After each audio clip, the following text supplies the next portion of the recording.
তুলো চরণারবিন্দে পরার্থ কোটি দণ্ডবৎ প্রণতি। সমাগত ভক্তজন, সাধুজন, ভগবানের কথা প্রেমিক অনুরাগী মহতজন, শ্রদ্ধাশীলা ধর্মশীলা দেবী মূর্তি, মাতৃশক্তি মাতৃগণ, সকল ভক্তচরণে ক্ষমা সহ বিনীত দণ্ডবৎ প্রণতি জ্ঞাপন করছি। ক্ষমা চাইছি এই জন্য যে আমাদের কার্তিক বাবা বারবার বলেছিলেন এই শৈত্য প্রবাহে, এই শীতার্ত রজনীতে ভক্তদের যাতে শারীরিক কষ্ট না হয়, পাঠ যাতে আমরা সময় মতো সূচনা এবং বিশ্রাম দিতে পারি। কিন্তু রাস্তায় আসতে গাড়ি বিকল হয়ে যায়, ইঞ্জিন বন্ধ হয়ে যায়, আবার একটি গাড়ি নতুন করে ঠিক করে আসতে যে অপেক্ষারত বিলম্বের কারণে আপনারা অন্তরে ব্যথা কষ্ট পেয়েছেন, আপনাদের চরণে সেই জন্য ক্ষমা প্রার্থনা করি। সুধীজন, আপনারা জানেন এই জগতে ভগবান বা পরমাত্মা আমাদের শুধু প্রিয় নয়, অতীব প্রিয়। কিন্তু এই অনুভূতি ভজন ছাড়া, ভক্তি ছাড়া, অনুরাগ ছাড়া জন্মাবে না। ভগবান আমাদের প্রাণের প্রিয়, অতীব প্রিয়। এই অনুভূতি ভজন ছাড়া, ভক্তি ছাড়া, অনুভূতি ছাড়া, অনুরাগ ছাড়া আসবে না। একটি দৃষ্টান্ত শ্রবণ করুন। আপনারা জানেন ব্রহ্মাজি শ্রীরাম বৃন্দাবনে গোবৎস রাখালগণকে 1 বছর হরণ করে পাহাড়ের গুহায় তিনি লুকিয়ে রেখেছিলেন। ব্রহ্মা ভগবানের এই লীলা শক্তিকে ব্রহ্মা অনুভব করতে পারেননি। পরীক্ষার জন্য গোবৎস সখাদেরকে 1 বছর পর্বত শৃঙ্গের গুহায় আবদ্ধ করে লুকিয়ে রেখেছিলেন। ভগবান তার অচিন্তনীয় পরম শক্তি দিয়ে তিনি প্রত্যেকটি রাখাল, প্রত্যেকটি গাভী বৎস ভগবানই সেই স্বরূপে ধরে সেদিন গৃহে ফিরে গিয়েছিলেন। ব্রজবাসীদের কাউকে বুঝতে দেননি যে আমার ছেলে, আমার গাভী হরণ হয়ে গেছে।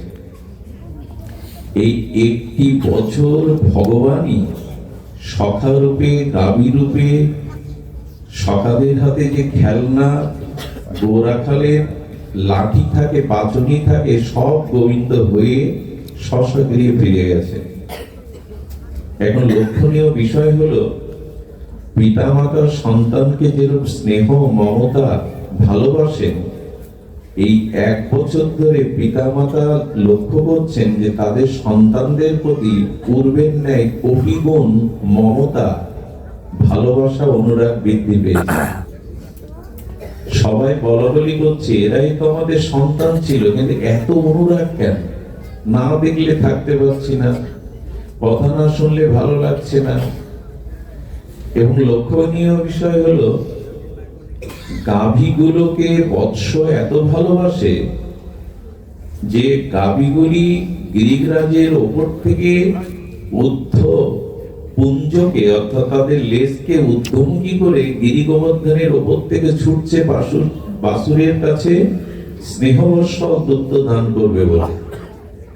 এভাবে গাভীগণ ছোটে না, অর্থাৎ গাভী রূপী, বৎস রূপী সবই তো গোবিন্দ। সখারা সকলেই গোবিন্দ। তো 1 বছর ধরে পিতামাতা সখাদের প্রতি, সন্তানদের প্রতি তাদের অতীব আসক্তির কারণ কেন, এই প্রশ্ন করা হয়েছিল। তাদের থেকে অধিক স্নেহ কেন এসেছিল? বলল পুত্র রূপে ভগবানই তো তাদের ঘরে ছিল। পুত্র রূপে, গাভী রূপে, বৎস রূপে, গোবিন্দ স্বরূপে থাকলেও গোবিন্দ ওই বৎস বা সখা হওয়ার কারণে, সন্তান হওয়ার কারণে কোটি গুণ অনুরাগ, প্রীতি, আসক্তি বৃদ্ধি পেয়েছিল। কেন উৎপন্ন হয়েছিল যদি জিজ্ঞাসা করা হয়, তবে এই কথাগুলি শুনুন। সুখদেব ভগবান তার উত্তর দিচ্ছেন, শ্রীকৃষ্ণই আত্মা। ভগবানই এই কথা বলছে। কারা এখানে এই কথা বলেন আপনারা? কথা বলেন না। শ্রীকৃষ্ণই আত্মা, আর আত্মা বা পরমাত্মার পরবস্থা ভগবানই কেবল সবার কাছে প্রিয় হয়। অন্য কোন বস্তু এত অতীব প্রিয় হয় না। পুত্র বলুন, সম্পত্তি বলুন, আত্মা প্রিয় বলেই এগুলো প্রিয় মনে হয়। স্ত্রী বলুন, পিতা বলুন, সখা বলুন, পুত্রকন্যা বলুন, ওদের মধ্যে আত্মপ্রিয়তা আছে তাই ওদের ভালো লাগে। আত্মা না থাকলে ওদের প্রিয়তা থাকতো না, কারণ প্রিয়তার পরিভাষাই হলো ভগবান বা আত্মা। এই জন্য বলছেন যে দেহিগণের যেরূপ আকর্ষণ, স্নেহ, ধন, পুত্রের প্রতি হয় না, শ্রীকৃষ্ণ সমস্ত জগতের আত্মা, সমস্ত জগতের প্রিয় থেকে প্রিয়তর বা প্রিয়তম, বিশ্বের কারণ রূপে, প্রিয় রূপে, সৌন্দর্য রূপে একমাত্র ভগবানই আছেন, তাই সৌন্দর্য আছে। ভগবান আছেই তাই প্রিয়তা আছে। এই জন্য বলছেন শ্রীকৃষ্ণ সর্বকারণের একমাত্র কারণ, প্রিয়তার একমাত্র কারণ, অনুরাগের একমাত্র কারণ। এই জন্য যারা এটি জানেন তারা শ্রেয় বা প্রিয় রূপে ভগবান চরণেই শরণাগতি গ্রহণ করেন। কোন বস্তুতে, কোন ব্যক্তিতে, কোন সম্বন্ধে প্রিয়তা থাকতো না, আপনি স্নেহ, মমতা, ভালোবাসা, শ্রদ্ধা, পিতামাতা, পুত্রকন্যা, কুটুম্ব সজ্জন, দেহ গেহ কোথাও পেতেন না যদি আত্মার অবস্থিতি তার মধ্যে না থাকত। কিন্তু এই অনুভূতিটি আসে না কেন? ধ্যান দিয়ে শুনুন, এই অনুভূতি আমাদের আসে না কেন? সেই না আসার কারণ হলো যে আমাদের মাঝে ইন্দ্রিয়ের বিষয় বিষে আমরা জর্জরিত। ভজন না হলে, ভক্তি না হলে অনুভূতি আছে। একটা কথা বলি, কেন প্রিয় নয়? এখানে যারা এসেছেন, আপনাদের সুপ্রসাদের ব্যবস্থা করে পাতা দেয়া হলো, বসবার আসন দেয়া হলো, জল দেয়া হলো, প্রসাদও দেয়া হলো। যা যা আপনাদের অতীব প্রিয় প্রসাদ, উত্তম প্রসাদ, আস্বাদ্য প্রসাদ দেয়া হলো, কিন্তু প্রসাদ দেওয়ার সাথে সাথে আপনাদের মাথায় 2 মণ 1 মণ করে বোঝা চাপিয়ে দেয়া হলো। তাতে কি হবে?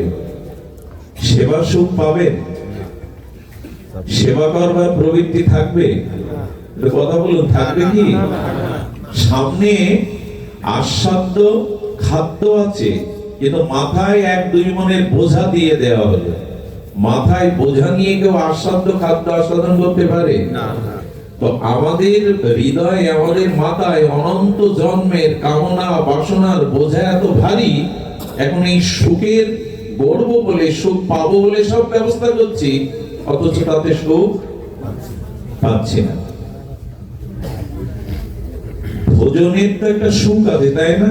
ক্ষুধায় অন্ন বা খাদ্য গ্রহণে একটা সুখ আছে না? এর মাথায় বোঝা থাকলে সুখ পাবেন কি করে?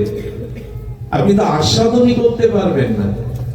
তেমনি অনন্তকালের কামনা বাসনা, পাপ অপরাধের বোঝা আমাদের চিত্ত মাঝে ভারী হয়ে আছে। এই জন্য সংসারে সব সুখের জিনিস গড়েও, সুখের জন্য স্ত্রী পুত্র ঘর সংসার করেও সুখ পাচ্ছি না, স্বস্তি পাচ্ছি না। অপরাধ নেবেন না, কারো মাথায় ভারী বোঝা দিয়ে তাকে চলতে বলুন রাস্তায়। অতিরিক্ত ভারী বোঝা নিয়ে চলতে চলতে মাথাটা ব্যথা হলে সে স্থান পরিত্যাগ করে বাম কাঁধে আনে। আবার বাম কাঁধটা ব্যথা হলে সে ডান কাঁধে আনে। এক সময় পুরো শরীর আর ভার বইতে পারে না, ওই ভার মুক্ত নিশ্চিন্তে চলার জন্য বোঝাটাই তাকে ফেলে দিতে হবে। স্থান শেষ করলে মাথা থেকে ঘাড়ে, ঘাট থেকে ডান পাশে, এতে ব্যথা যাবে তো, ভার যাবে তো?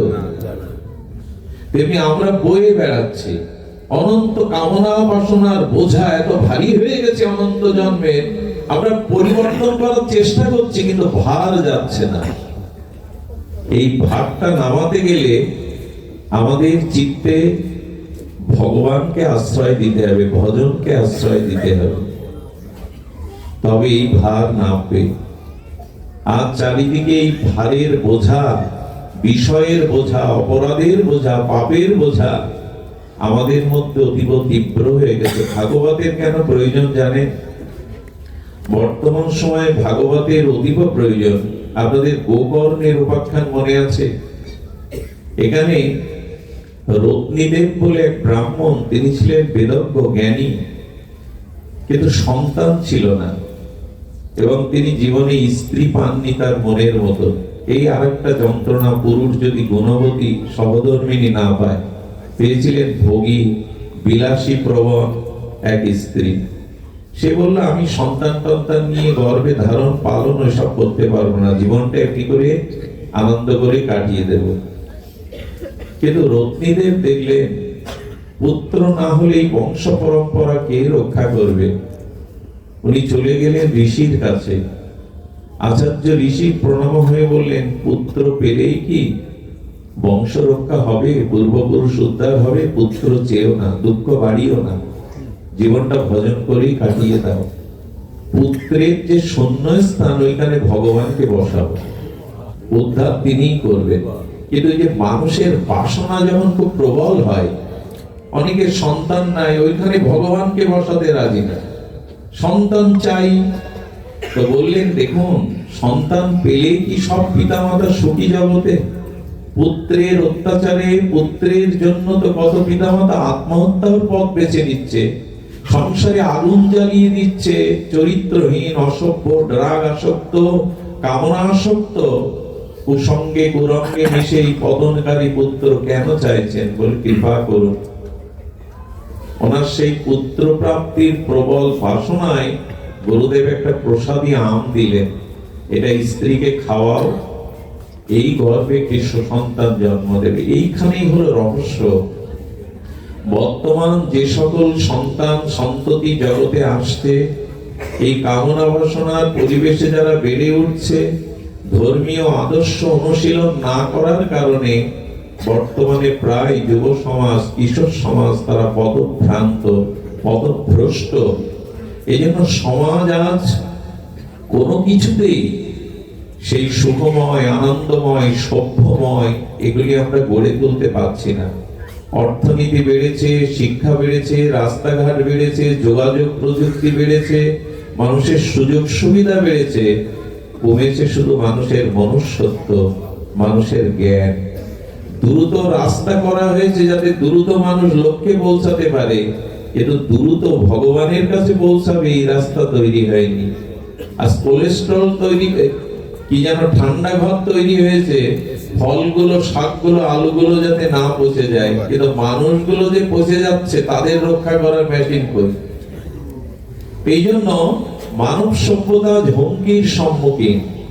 তো এই সন্তান না একম হওয়ার কারণ হলো, সুসন্তানের জন্য গুরু কৃপা চাই, তপস্যা চাই, সাধনা চাই, সেটি আজ নাই।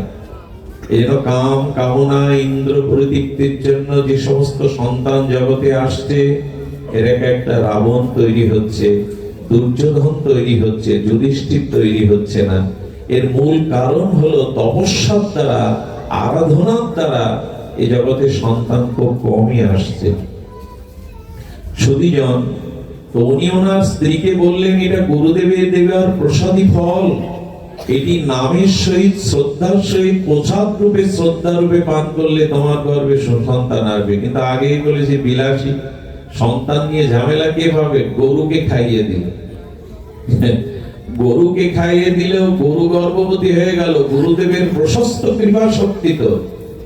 এদিক দিয়ে বলল, এই যে রত্নীদেবীর স্ত্রী ধুন্ধুলি, নামও যেরকম তার আচারও তেমন। এই ধুন্ধুলি তার বোনকে ডেকে বলছে, এখন ও তো গর্ভবতী না হলে তো বুঝে নেবে, তাহলে গর্ভ সাজিয়ে নকল করবে কাপড় বেঁধে, আমার গর্ভে সন্তান, এটা ২-৪ মাস দেখিয়ে তোর কাছে পালন করব, তোদের অর্থবিত্ত আছে, এই সন্তান বলে চালিয়ে দিবি। জীবনে যদি কুসঙ্গের পাল্লায় পড়েন, আপনার যে পথটা নরকের পথ খুব দ্রুত রচনা করে দেবে। জীবনে যদি অসৎ সঙ্গের পাল্লায় পড়েন, তো একটু দেরি হতো আপনার আমার পতন হতে, কিন্তু পতনটা খুব দ্রুত হয়ে যাবে তাদের জন্য। কিরকম দ্রুত জানেন? একটা পাত্রে অনেকটা জলের উপরে ১ বিন্দু সরিষার তেল ফেলে দেন, দেখবেন এই জলের উপরে একটা আস্তরণ পড়ে যাবে, সঙ্গে সঙ্গে খুব দ্রুত বিস্তার করে নেবে ওর উপরে। তেমনি অসৎ সঙ্গ আপনার জীবনের সৎ প্রভাবকে দমিত করে অসৎ প্রভাবটা খুব দ্রুত ছড়িয়ে দেয়। ওই যে ১ বিন্দু তেল দিয়ে দিন জলের উপরে, দেখবেন পুরো জলের উপরে একটা আস্তরণ পড়ে যাবে খুব দ্রুত। তেমনি অসৎ সঙ্গের প্রভাব আমাদের জীবনে সৎ গুণাবলী ঢেকে দিয়ে দ্রুত বিস্তার করে। তো গর্ভবতী সেজে থাকলো, সেই বোনের সন্তান প্রসব হলো, আর তার কাছে এনে দেখানো হলো এটাই আমাদের সন্তান। ওদিকে গাভী মাতার গর্ভে জন্ম নিল, সবকিছু মানুষের মতো, গুরুদেবের আশীর্বাদ। তো কানটা হলো, গাভীর পেটে জন্মেছে তো কানটা হলো গোকর্ণের মতো, মানে গাভীর কানের মতো। এইটা জানতে পেরে একজন আচার্য রত্নীদেবকে বললেন, এটি আপনার কোন সৌভাগ্যক্রমে গাভীর গর্ভে জন্মেছেন, একে আপনি প্রতিপালন করুন। গোকর্ণকে তার পিতা নামকরণ করে তার সভ্য শান্ত অবস্থা থেকে গুরু আশ্রমে দিয়ে দিলেন। কিন্তু এই ধুন্ধুলি এবং রত্নীদেবীর যে পুত্র এই বোনের কাছ থেকে নিল, তার নাম হলো ধন্ধকারী। সে গুরুকুলে যাবে না, বিলাসী জীবন যাপন করতে করতে বাবার কাছ থেকে ধীরে ধীরে অসৎ সঙ্গে কুসঙ্গে মিশতে মিশতে বাবাকে পেটাতে লাগলো, টাকা দাও নেশা, রাগের টাকা দাও। অসৎ সঙ্গে নেশা করতে করতে পিতাকে পিটিয়ে বাড়ি থেকে বের করে দিল। এক সময় মা যখন অর্থবিত্ত দিতে আর পাচ্ছে না, মাকে হত্যা করে পুঁতে রাখলো। এগুলো ঘটবে কলিযুগে, সন্তানদের দ্বারা পিতামাতার এরকম দুর্দশা শুরু হয়েছে, আরো হবে। এই সন্তান কি করলো, মাকে হত্যা করে ৫ জন পতিতাকে নিয়ে, বেশ্যাকে নিয়ে জীবন যাপন করতে লাগলো। এক সময় পতিতারা যখন দেখলো ওর কাছে টাকা নেই, ওকেই মেরে পুঁতে দিল। এর আত্মাটা, হেন পাপ অপরাধ নেই জন্য এর আত্মাটা প্রেতাত্মা হয়ে ঘুরতে লাগলো। আর বংশে যদি এমন কেউ এইভাবে মারা যায়, তার প্রেতাত্মা পূর্ববর্তী বংশধর তাদের সুখে থাকতে দেবে না, স্বস্তি থাকতে দেবে না। ওইভাবে যখন অত্যাচার করতে লাগলো, সেই অশরীরী প্রেতাত্মা যখন অত্যাচার করতে লাগলো, তখন গোকর্ণের কাছে গেলেন রত্নীদেব, তোমারই তো ভাই, একটা উপায় করো। উপায়ের জন্য গুরুদেব বৃহস্পতির কাছে গিয়ে প্রার্থনা করলেন। গুরুদেব বললেন, গয়াতে তর্পণ বা পিণ্ড দাও, যেটা আমরা দেই অনেকে আত্মহত্যা করলে আত্মার কল্যাণে। ১০৮ বার গয়াতে বিষ্ণুপাদ পদ্মে পিণ্ড দেওয়ার পরে গোকর্ণ যখন ফিরে আসতেন, সেই রাত্রে ওই পাতা শেষে তাকেও জ্বালাতন করছে। তখন গিয়ে গুরু বৃহস্পতিকে বলছেন, এই রত্নীদেব গোকর্ণ ১০৮ বার বিষ্ণু পাদ পদ্মে পিণ্ড দেওয়াতে কিছু হয়নি। বলো, অল্প অল্প পাপ, ক্ষুদ্র ক্ষুদ্র পাপ গয়াতে তর্পণ করলে যায়, মহাপাপ যায় না। যে আমরা গয়াতে পিণ্ড দেই না, সামান্য পাপগুলো যেতে পারে, কিন্তু মহাপাপ যেগুলি, এগুলো এত প্রবল, এগুলো গয়ায় পিণ্ড দিলেও যায় না। গুরু বৃহস্পতি বললেন, একটাই উপায়, চলে যাও, সপ্তাহব্যাপী অমর পুরাণ শ্রীমদ ভাগবত কথা আলোচনা করো। এর দ্বারাই কেবল ওর আত্মা কল্যাণ প্রাপ্ত হবে। এরকম ভাগবতে আমরা কেন ভাগবত শুনতে আসি, ভাগবত কেন আমাদের জীবনে একমাত্র শ্রবণীয় তত্ত্ব হতে হবে, এই জন্য গোকর্ণ এলেন, যেখান থেকে ভাগবত সপ্তাহ হবে সেখানে গোময় দিয়ে লেপন করলেন। গোময় দিয়ে লেপন করে একটি বাঁশ, 7টা গিরো একটা বাঁশ, এটা প্রতীক করলেন, ধন্যকারের প্রতীক করলেন, 7 গিরো বাঁশ। ওইখানে ওকে সাংকেতিক রূপে চিহ্নিত করে ওইখানে ভাগবত পাঠের আসর করলেন। গোকর্ণ নিজে ভাগবত করলেন, পরম ভাগবত আচার্য নিষ্কিঞ্চন, ভগবানের প্রিয় আরাধনাকারী ভক্ত। এক একদিন পাঠ করে আর এক একদিন বাঁশের একটা গিরো ফেটে যায়। এটাই হলো এই বাসনা, অতিরিক্ত বাসনা। এই যে বাস বলা হলো না, আমাদের বাসনাগুলো চূর্ণ বিচ্ছিন্ন হয়ে যাবে ভাগবতে। 7 দিন ভাগবত যখন বিশ্রাম দিলেন, তখনই ভগবানের বৈকুণ্ঠ থেকে রথ এলো এই ধন্যকারীর আত্মাকে নেওয়ার জন্য। চিন্তা করতে পারেন ভাগবতের মহিমা। 108 বার গয়াতে পিণ্ড দিয়েও যার আত্মার কোনো সদ্গতি হয়নি, ভাগবতের কারণে এত প্রসন্ন হলেন, তার আত্মা দিব্য ধাম প্রাপ্ত হয়ে গেল। এই হলো ভাগবত মহিমা। কি হয় জানেন, যদি কেউ শ্রদ্ধা চিত্রে হরি কথা সাধুমুখে শোনে, তার অনন্ত জন্মের পাপ, মহাপাপের বাসনাগুলো নষ্ট হতে থাকে, ক্ষয় হতে থাকে। চন্দন কাঠ ঘষলে যেমন ক্ষয় হয়, ভাগবত শ্রবণের দ্বারা, সাধু সঙ্গে সাধুমুখে হরি কথা, ভগবানের নাম রূপ লীলা শ্রবণের দ্বারা অসমর্থ শক্তি আপনার বাসনাকে, মহাপরাধকে খণ্ডন করে দিতে পারে। গ্রামবাসীরা আপত্তি তুলল, এক প্রেতাত্মার উদ্ধার হলো, তার জন্য ভগবানের রথ এলো, আর আমরা গ্রামবাসী শুনলাম আমাদের কি গতি হলো গোকর্ণ। গুরুদেব বৃহস্পতির কাছে গিয়ে বললেন, গ্রামবাসীর কি জবাব দেব? এক প্রেতাত্মা উদ্ধার হলো, আর আমরা ভাগবত শুনে ভগবান আমাদের জন্য রথ পাঠাননি, পুষ্পরথ পাঠাননি। তখন বললেন, ওই পাপী এই ভাগবত শ্রবণ করে সারা রাত ওর মধ্যে ওর আত্মা, জীবাত্মা মনন করত, যা শুনলো তা চিন্তা, ধ্যান, মনন করত। দেখুন, অম্ল যুগে ঘোল বা দধির মধ্যে মাখন আছে, এটা সত্য, কিন্তু সেটা যদি মন্থন না করেন তাহলে মাখনটা উঠবে না। ঠিক যেমনি মন্থন ক্রিয়ার যোগে মাখনটা ওঠে, উৎকৃষ্ট মাখনটা। যেমন দুধের প্রতি পরমাণুতে ঘি আছে, কিন্তু দুধের মধ্যে ঘি খুঁজে বেড়ালে পাবেন না। দুধটাকে সার করতে হবে, সর করতে হবে, এরপরে মাখনাদি তুলতে হবে, তারপরে তো ঘৃত পরিক্রিয়াজাত করে ঘি পেতে হবে। দুধের প্রতি পরমাণুতে ঘি তত্ত্ব আছে, কিন্তু দুধের বাটি হাতে নিয়ে খুঁজলে ঘি পাওয়া যাবে না। ঠিক তদুপরি ভাগবত শ্রবণ করে আমাদের মনন করতে হবে, চিন্তা করতে হবে। একটা অপরাধ যদি না নেন বলি, অনেককে দেখেছি এখানে 2 ঘন্টা ভাগবত শুনলো, গিয়ে কি করলো জানেন? উঠে গিয়ে পাঠের মধ্যে অনেকে উঠে গিয়ে 1 কাপ চা, 2টো বিড়ি খেয়ে এলো। ভাগবত শুনতে এসছে সে, কিন্তু এইখান থেকে এত 2 ঘন্টা ধরে শুনে ওখানে গিয়ে চা, বিড়ি খেয়ে এলো। কিছু অপরাধ নেবেন না। আমরা আজকাল অনেক যোগে স্নান করতে যাই না, বিভিন্ন যোগে স্নানের একটা যোগ পড়ে না, তো যারা অনেককেই দেখেছি, ধরেন গঙ্গায় যোগ পড়লো, অনেকেই গঙ্গা সমিতি তৈরি করে গেঞ্জি ছাপায়, 50 জন একসাথে যাবে, ছাপানো গেঞ্জি সমিতি তৈরি করে, গঙ্গা স্নান সমিতি করলো। এবার পিঠে শিব ঠাকুরের ছবি আর বুকে ত্রিশূলের ছবি, বাম পাশে জল দেবে বলে ভগবান শিবের জল আনবে গঙ্গার বলে এখানে পাক থাকে।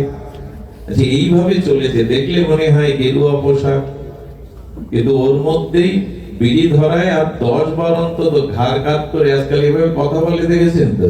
কি গো, বাড়িতে কেমন আছো তুমি? আমি কেবল পৌঁছাবো, ভালোই আছি, খাওয়া দাওয়াও হয়েছে, এই গল্প জুড়ে দিল। এগুলো গঙ্গা স্নান। এই জন্য আমরা যা শুনি, আমরা যা ভাগবতে আসি, এটা আমার মনন হয়তো, আমার চিন্তনে আসে, তো কিছুটা আচরণ আমার মধ্যে আসে, তো গ্রামবাসী শুনেছে কিন্তু মনন হয় না। ওই আত্মা উদ্ধারের জন্য শ্রবণের পরে মনন করে উদ্ধার হয়েছে। আমরা মনন করি কি? যে শুনলাম তার জীবনে চরিত্রগত করি কি? শুধুজন আচরণ, একটা মাটির কলসি রাখতে রাখতে পাথরটাও ক্ষয়ে যায়, তাই না? কলস মায়েরা যেখানে রাখে, নিত্য রাখলে পাথরও ক্ষয়ে যায়। স্বভাব কেন ক্ষয় হবে না? চরিত্রগত হলে, নিত্য নিরন্তর ধ্যান করলে। গ্রামবাসীদের জন্য শ্রাবণে আর একটা ভাগবত হলো। যারা মন দিয়ে শুনেছিল, বিশ্বাস করুন, ভগবানের তরফ থেকে রথ এসেছিল এই গ্রামবাসীদের বৈকুণ্ঠে যাওয়ার জন্য। গোকর্ণ বলল, তা আমি শোনালাম, সবাই উদ্ধার হয়ে গেল, আমার উদ্ধার কবে হবে? বলে, তুমি আবার গঙ্গা তীরে ভাগবতের আয়োজন করো। সেই ভাগবত পাঠ করে সমর্পণ করার পরে ভগবান এই গোকর্ণকে বৈকুণ্ঠে নিয়ে গেছিলেন। আমাদের উদ্ধারের পথ এই প্রবল ভারী বোঝা, অপরাধের বোঝা, পাপের বোঝা, কামনা বাসনা বিষের বোঝা, এটা নামানো। এটা নামানোই হলো আমাদের। আর এটি পানি ভাগবত শ্রবণ, সাধু সঙ্গে হরিকথা শ্রবণের দ্বারাই যদি চিত্তে মনন হয়, বিচার আসে, অনুশীলন আসে, তখনই এটা হবে, তখনই এটা হবে। আর এর পেছনে চাই সমর্থ শুদ্ধ পরম্পরার শ্রী গুরু কৃপা, বৈষ্ণব কৃপা। গুরু কৃপা কেমন জানেন? ছোট্ট একটা দৃষ্টান্ত আপনাদের খুব হৃদয় স্পর্শ করবে। বৃন্দাবনে দুইজন মহাত্মা ওই দরজা জানলা এটে সৎসঙ্গ করছেন, হরিকথা বলছেন। কোথা থেকে একটা চড়ুই পাখি ওর ভিতর দিয়ে ঢুকে গেছে, কোথায় ভাষা আছে। অন্ধকার ঘরে রুদ্ধ দুয়ারে চড়ুই পাখিটা ছটফট করছে বেরিয়ে যাওয়ার জন্য। অনেকক্ষণ যখন ওর মধ্যে ছটফট করছে বেরিয়ে যাওয়ার জন্য, এক মহাত্মা লক্ষ্য করে দরজাটা খুলে দিলেন। দরজা খুলে দিলে সে মুক্ত বাতাসে, মুক্ত আকাশে, মুক্ত বিহঙ্গ উড়ে গেল। উনি স্বস্তিতে দরজা লাগানোর পরে আরেকজন মহাত্মা বললেন, এই হলো গুরুদেবের কাজ। আমরাও অনন্ত জন্মে সংসার কারাগারের মধ্যে ছটফট করছি, মুক্তি পাচ্ছি না, নিজের কল্যাণ করতে পারছি না। যিনি এই ভববন্ধন থেকে, এই মায়ার সংসার কারাগার থেকে আমাকে ভগবানের চরণে পৌঁছে দেওয়ার জন্য মুক্তি দিতে পারেন, এই মুক্তি দাতাই, ভক্তি দাতাই হলো শ্রী গুরুদেব। ইনি পারেন মুক্তি দিতে, তাহলে উপায় নেই। ওই চড়ুই পাখিটা বেরোতে পারবে না তাকে মুক্তি করে না দিলে। আমাদেরও দুর্দশা তাই, এই জন্য গুরু কৃপা চাই, ভগবত কৃপা চাই, মহান কোন সাধু কৃপা চাই, যিনি এমনি করে আমাদের বের করে দিতে পারবেন। অনেকেই ভজন করছেন, ভগবত পদে এসেছেন, কিন্তু দুঃখ, জরা, ব্যাধি, সংকট, সমস্যা যাচ্ছে না। এজন্য ভগবানকে দায়ী করবেন না। তার কারণ হলো, ভগবান বলছেন, আমি কাউকে কাটা, কাউকে ফুল এমন দেই না। বলে, বাবু কাটার দুঃখ, দুর্দশা, রোগ শোক পাচ্ছি, আবার কেউ ফুল পাচ্ছে, অর্থাৎ সুখ পাচ্ছে। গোবিন্দ কি বললেন জানেন? গোবিন্দ বলছেন, আমি কেবল এগুলো বন্টন করছি, কাউকে কাটাও দেই না, আমি ফুলও দেই না। আচ্ছা, আপনি আমার কাছে 1 লক্ষ টাকা পাবেন, আর একজন আমার কাছে 2000 টাকা পাবে। যে যা পাবে তাকে দেওয়াটা কি আমার পক্ষপাতিত্ব, যে একজনকে বেশি দিলাম, একজনকে কম দিলাম? গোবিন্দ বলেন, সুখ বা দুঃখ আমি দেই না, ওর প্রাপ্তিটা আমি বন্টন করে দেই। আমি বিধাতা কিনা? আমি ঈশ্বর কিনা? ওর কর্মফলে ও পূর্ব জন্মে যেরূপ কর্ম করেছে সেই প্রাপ্তিটাই আমি ওর কাছে পৌঁছে দিই। আচ্ছা, পিয়ন যদি কোনো দুঃসংবাদের চিঠি আপনার কাছে দেয়, এটা পিয়নের দোষ হতে পারে না? তো কথা বলুন, দোষ কি? তো ভগবান বলছেন, তোমার কর্ম অনুযায়ী যেটা প্রাপ্তি, আমি তোমাকে সেটা বন্টন করছি, দায়িত্ব আমার নয়, তোমার কর্মই দায়ী। ভগবান নিরপেক্ষ, ভগবান কাউকে কষ্ট দেন না, কাউকে ফুল আর কাউকে কাটা এটা ভগবান দেন না। আমার যেটা প্রাপ্তি পূর্ব কর্ম অনুসারে ভগবান ওটা কেবল বন্টন করছেন। কেন তার দোষ দিচ্ছেন? এটা আমাদেরই কর্মের। সব থেকে বড় কথা কি জানেন? আমরা মায়ার দ্বারা পাপ করে বসি। এই মায়া আমাদেরকে, মোহ আমাদেরকে অন্ধকার পাপের পথে নিয়ে যায়। আর ভগবানের চরণে শরণ না নিলে এই মায়া দূর হবে না। ভগবানের মায়ের ক্ষমতা কেমন জানেন? খুব মার্মিক কথা, হৃদয়ে লিখে নিন। দেখুন, পিপীলিকা থেকে ব্রহ্মা পর্যন্ত পৃথিবীর প্রত্যেকটি প্রাণী ভগবানের বশ হয়ে আছে তার মায়া শক্তির দ্বারা। তিনি যে নিয়ম করেছেন আমরা মানতে তা বাধ্য। কিন্তু লক্ষ্য করেছেন, আমার স্ত্রীও আমার কথা আমাদের বাধ্য নয়। আমি আমার ঘরের দুইজনের মধ্যে একজনকে আমার বাধ্য করতে পারি না, আর অনন্ত বিশ্ব ব্রহ্মাণ্ডের পিপীলিকা থেকে ব্রহ্মা পর্যন্ত সবাইকে মায়ার দ্বারা ভগবান বশ করে রেখেছে। তার ক্ষমতা কেমন? বাড়ির দুইজন ব্যক্তি, একজন আমার কথা মানে না, আমি তাকে বোঝাতেও পারি না, সে আমার বশ নয়, সে তার মতোই চলে। আর অনন্ত ব্রহ্মাণ্ডকে যিনি মায়া দ্বারা নিজের বশে রেখেছেন, তার ক্ষমতা কেমন? এই মায়ার বিরুদ্ধে যুদ্ধ করতে গেলে ভজন চাই, হরি নাম চাই, হরি কথা চাই, এমনি এমনি হবে না। মায়া বড় প্রবল, তার হাত থেকে ব্রহ্মারও নিস্তার নেই। এই মায়া জয় একমাত্র সাধুগুরু কৃপায়, ভগবত ভজন ছাড়া মামেব যে প্রপদ্যন্তে মায়া মেতাং তরন্তিতে, আমার চরণে শরণাগতি না হলে মায়া দূর করার ক্ষমতা জীবের নাই। কি করে দূর করবেন আপনি? এই মায়ায় আমাদেরকে সবকিছু বশীভূত করে রেখেছে। দেখুন দেখুন, ভগবানের নিয়ম আপনি লঙ্ঘন করতে পারবেন না। আমার জন্ম কোথায় হবে এটাকে আমি ঠিক করি না। আমার কর্ম অনুসারে ভগবান ওটা নির্ণয় করেছেন। আমি এড়াতে পারবো? এই গর্ভ থেকে আরেক গর্ভে যেতে পারবো না। এখন যদি রাস্তার বস্তির একটা ছেলে ভাবে যে আমি বসুন্ধরা গ্রুপের পরিবারে জন্ম নেব, ট্রান্সফার করবো, গর্ব হবে? আম্বানি গ্রুপে জন্মাবো, টাটার বংশে জন্মাবো, হবে? ওগুলো তার প্রাপ্ত, ওই জন্য সে ওখানে জন্মাচ্ছে। জন্মের পরেই সে কয়েক কোটি ডলারের মালিক হয়ে যাচ্ছে, আর একজন বস্তিতে জন্মাচ্ছে। কারণ কি? জন্মটা আমার কর্ম অনুযায়ী ভগবান নির্ধারণ করেছেন। তোমার মতো চাইলেই তুমি যেখানে সেখানে জন্মাতে। আচ্ছা, মৃত্যুটা কার হাতে? ওটাও কি আমার ইচ্ছা মতো হবে? এগুলো এড়াতে পারবেন? ভগবানের এই শক্তিকে এড়াতে পারবেন? আচ্ছা, জন্ম মৃত্যু মাঝখানে যে জরা ব্যাধি দুঃখ দুর্দশা, এগুলি ভগবানের বিধান মেনে নিতে বাধ্য আমরা। যেমন এই যে শীত এসছে, একে তাড়ানো যাবে কামান দিয়ে, গোলা বারুদ দিয়ে, শক্তি দিয়ে? কালকে আটকানোর ক্ষমতা মানুষের কোথায়? শীত গ্রীষ্ম এগুলো আটকানোর ক্ষমতা ভগবান বললেন আমার বশীভূত এই বিশ্ব ব্রহ্মাণ্ডের প্রতিটি জীব, প্রতিটি প্রাণী। আর এই বশ করে রেখেছে আমার মায়ার দ্বারা। আর ওই মায়ার শক্তি পরাভূত হতে পারে গুরু কৃপায় যদি আমার চরণে শরণ নাও।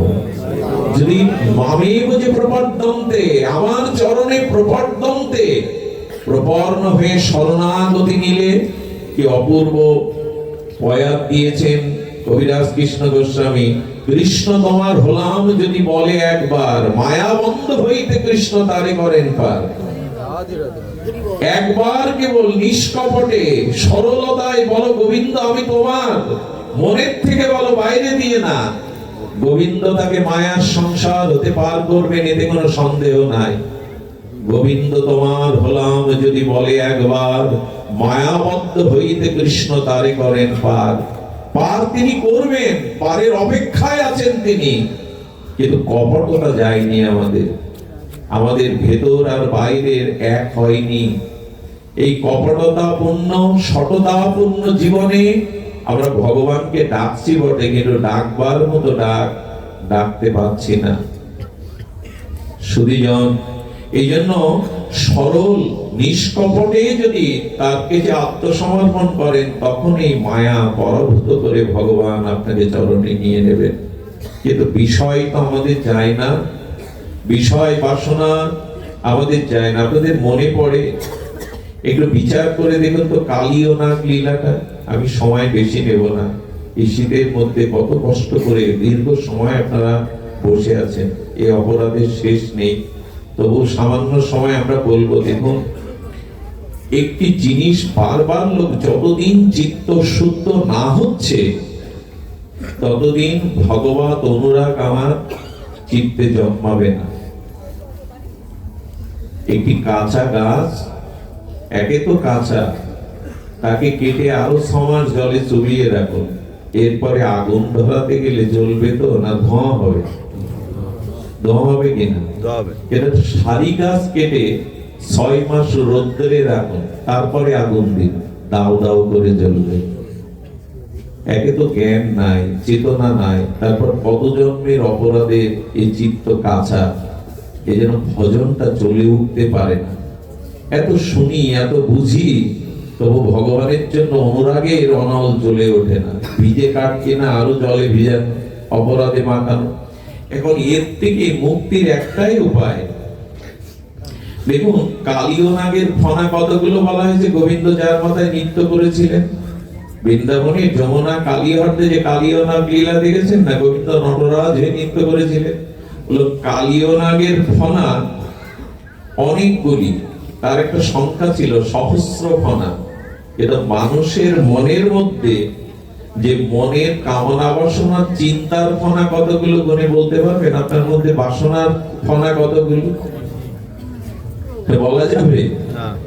আমাদের এক বিজ্ঞানী বলছিলেন যে পৃথিবীতে কখনো বিজ্ঞানীরা পৃথিবীর ধূলিকণার সংখ্যাও যদি গণনা করে বলতে পারে, নবমণ্ডলে নক্ষত্রের সংখ্যা কত হয় এটা একদিন বিজ্ঞান বলতে পারবে, কিন্তু আমার মনে কামনা বাসনার সংখ্যা কতগুলি এই বিজ্ঞান বলতে পারবে না। এই জন্য কালীয় নাগটা কি? এই কালীয় নাগটা হলো আমাদের বাসনারূপ নাগ। আর এর ফনা ৭০,০০০টা, কিন্তু আমাদের অগণিত। কত চাই জগতে, কত বাসনা চাই। তো বললেন মানুষের মন অনন্ত অনন্ত, এখানে অনন্ত শব্দ বলছেন বিষয় চিন্তায় বিভোর। এই সংসারী দেহ গেহ এই বিষয় বাসনা ভোগের চিন্তায় বিভোর। বিষয় চিন্তা, আমাদের এই বিষয় ও বিষম বিষে আমরা জর্জরিত। শব্দগুলো কিভাবে মহাজন দিয়েছেন? বিষয় ও বিষম বিষ। সেই বিষয় বিষম জর্জরিত ফনাতে আমরা জর্জরিত। এখন কি করেছে জানেন? কালীয় নাগের বিষযুক্ত ফনা গোবিন্দ তার মস্তকে নৃত্য করছে নটরাজ হয়ে। ব্রজবাসীরা যমুনা তীরে গোবিন্দের ললিত ভঙ্গ এই মধুর নৃত্য কলা বিদ্যা থেকে বিমোহিত হয়ে গেছেন। একে তো তার মুরলীধারী শ্যাম সুন্দর মদন মোহন রূপ, তারপরে ওই কালীয় ফনার উপরে তার চরণ ধ্বজ চিহ্ন, দিব্য চিহ্নিত চরণ দিয়ে তিনি যেভাবে নটরাজ নৃত্য করছেন, ব্রজবাসীরা বিমোহিত দেখে। কিন্তু সেই কালীয় নাগ কি করছে জানেন? গোবিন্দের চরণ পেয়েও সবল দিচ্ছে বিষে। কে যেন প্রশ্ন যদি করে, কালীয় যোগী ঋষি মুনির অমলাত্মা বিমলাত্মগণ যার চরণ যুগ যুগান্তর তপস্যা করে পায় না, তুমি সর্প হয়ে তোমার মাথায় যিনি চরণ দিয়েছে বিষ ঢালছো। এখানে কাল আমাদের দুর্দশাও তাই। এমন ভাগবত পেয়ে, এমন হরিনাম পেয়ে, এমন শ্রীগুরু পেয়েও বিষ ঢালছি। আমরা বিষ ঢালছি। তো বললেন যতদিন ভক্তি রস হৃদয়ে, শ্রীগুরু কৃপায়, ভাগবত কৃপায়, ভজনের দ্বারা যতদিন ভক্তি রস হৃদয়ে না আসবে, ততদিন এই বিষয়ে বিষম রস এটা যাবে না। দেখুন, বৃষ্টি হচ্ছে, বৃষ্টির স্রোতধারায় ড্রেনের ভিতরে জলগুলো পড়ছে প্রবল স্রোতে গিয়ে, আর ড্রেনের দূষিত ভাঙার মধ্যে পোকামাকড় মিশ্রিত যে জলগুলো, সেগুলি কি আর তখন ড্রেনে থাকবে? এই জলের স্রোত গিয়ে ওকে তুলবে, তুলে ওই জল ভাসিয়ে ভাসিয়ে খাল বিল দিয়ে নদী সাগরে নিয়ে দেবে। তখন আর পোকাও আলাদা হয়ে যাবে, দূষণও থাকবে না। ঠিক তেমনি কামনার রস আছে হৃদয়ে। যেদিন সাধু সঙ্গের দ্বারা, হরি কথামৃতর দ্বারা, ভগবানের অনুরাগে ভজনের দ্বারা এই নাম রূপ হরি কথা লীলার বাণ ডাকবে, তখন আমার ওই কুবাসনা গুলো, ওই যে অভক্তির রসের যে বাসনা গুলো, ওগুলো ভেসে যাবে। দেখুন, কামনার রসকে জয় করতে হবে ভক্তির রস দিয়ে। কথাটা খুব মার্মিক কথা। কামনার রসকে জয় করতে হবে, ভক্তির রস থাকতে হবে। রস ছাড়া কি বাঁচি আমরা? কিন্তু ওইখানে আছে বাসনার রস, প্রবেশ করাতে হবে ভক্তির রস। রস দিয়েই রসকে বশ করতে হবে। যেমন লোহা দিয়ে লোহাকে কাটতে হয়। লোহা কাটতে হয় কি দিয়ে? লোহা দিয়ে। বলে কামনার রসকে জয় করো ভক্তি বাসনার রস দিয়ে। সেটা কই আমাদের জীবনে? এ শুধু মাঝে মাঝে এসে 2 ঘন্টা হরিকথা শুনবো? আমাদের নিত্য নিরন্তর একটা ভজন চাই। এই জন্য বললেন সঠিকভাবে সরল চিত্তে যদি ভজন করতে পারো, তখন এই কালীয় নাগের যে বিষ, সেটাও গোবিন্দ অমৃত করে দিলেন। দেখুন, কালীয় নাগ একটা মার্মিক কথা বলেছিল, ভগবান আমাকে অমৃত দাওনি, দিয়েছো বিষ, তো যা দিয়েছো তাই তো ঢালছি। এখন ভগবানকে বলুন, প্রভু আমি তো তোমারই সন্তান, আমি তোমারই অংশ, আমার ভিতরে পাপ তাপ যা আছে দেব কোথায়? নেওয়ার তো কেউ নেই, তোমার চরণে দিলাম। গোবিন্দ বলছেন আমার চরণের একটা মহিমা আছে, এখানে বিষ দিলেও অমৃত হয়, তো তুমি বিষই দাও না। কালীয়নাথকে বলছে তুমি বিষ দাও, ওটা আমার চরণের মহিমায় অমৃত হয়ে যাবে। প্রহ্লাদের বিষ অমৃত হলো, মীরাবাইয়ের বিষ অমৃত হলো, তো এখন হবে না কেন? এই তো কিছুদিন আগেও তো সেটা হলো, মীরার জীবনেতে কলিযুগের ঘটনা, বিষ অমৃত হলো গোবিন্দের নামামৃতে। ঠিক তদুপরি তোমার এই বিষয় বিষ অমৃত রূপ নেবে, বিষ দিলেও দেয়। যেন বলি কি, হাজার পাপ অপরাধ কামনা থাকুক, ভগবানের চরণে ওটা দিই। প্রভু আমার যা আছে তাই তো তোমায় দেব, আমার ভিতরে পাপ আছে, মলিনাত আছে, কামনা আছে, কি দেব তোমায়? ওইগুলি নাও। কালীয়নাথ যেমন বিষ দিয়ে বলছে অমৃত তো দাওনি, বিষ দিয়েছো, যা দিয়েছো তাই দেই। খুশি হয়ে ভগবান বললেন যে দেখো, তোমার মস্তকে আমি চরণ দিলাম, তুমি রমণক দ্বীপে চলে যাও। বলে রমণক দ্বীপে গেলে গরুর আমাকে, এই কালীয় হটতে ছাড়া যে কোনো জলাশয়ে গেলে গরুর আমাকে শেষ করে দেবে। তখন বললেন আমার চরণ যার মাথার উপরে, তাকে শেষ করার ক্ষমতা কারণে ওই দেখে সব পালিয়ে যাবে। আমার কৃপা যেখানে সেখানে কেউ প্রবেশ করবে না। যা রমণক দ্বীপে পাঠালেন কালীয়নাগকে। রমণক দ্বীপে মানে রমণ, ভগবানের নাম রূপ লীলা কথাতে একটা রমণ হয়, মিলন হয়, একটা রস আস্বাদন হয়, তখন আর তোমার এই যন্ত্রণা থাকবে না। এই জন্য শাস্ত্রে বলছেন যে দেখুন, আমাদের জীবনে এই ভক্তি রস আমাদের মধ্যেই, এই ভজনের দ্বারা, সাধু কৃপা মহতের দ্বারা ভজন রসকে আমাদের চিত্তে স্থাপিত না হলে আমরা কল্যাণ পাবো না। আমি গত কয়েকদিন একটা কথা বারবার বলছি, আশ্রয় আর কোথাও নিতে যাবেন না।